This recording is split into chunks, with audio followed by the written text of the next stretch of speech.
Ассалаумағалейкум, қалдарыңыз қалай? Әдетте біз картадан мысалы орныңды жібер деп жатады елдер, мысалы орналасқан жеріңді. Место положение дей ма, орысша солай айтады ғой әйтеуір. Иә, түсінікті болу үшін оны қазақша орын деп айтамыз. Мысалға сіз қазір өзіңіздің дүкенде, я болмаса өзіңіздің үйіңізде емессіз, басқа жақта жүрсіз.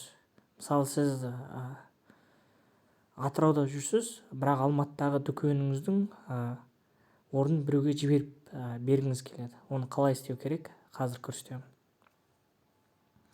Ол үшін Google картаны ашасыз.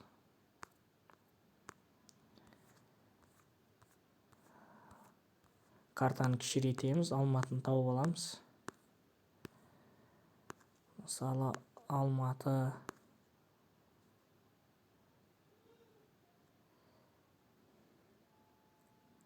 микрорайонына Жұлдыз жақта менің бір дүкенім бар дейік.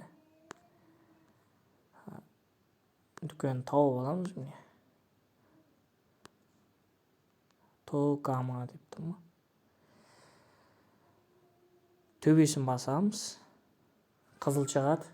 Қызыл шыққаннан кейін бөлісу дегенді басамыз.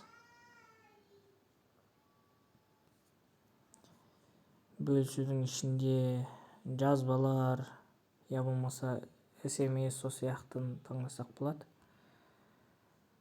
Енді мына жерде біз керекті нәрсе мына адрес қана. Сілтемені ғана көшіреміз.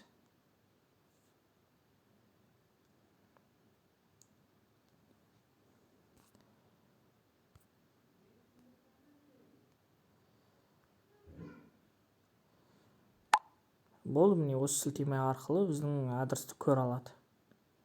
Осылай жасауға болады. Бұны басып ашқан кезде Google картамен ашып береді. Әне жаңағы қызыл орын көрінді міне.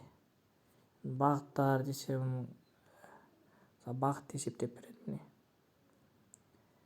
Тұрған жерден қанша километр, қанша минутта жетуге болады, бәрін көрсетіп береді. Осылай жұмыс жасауға болады. Бұл өте бір қарапайым нәрсе, көп кісілер түсінбейді бірақ.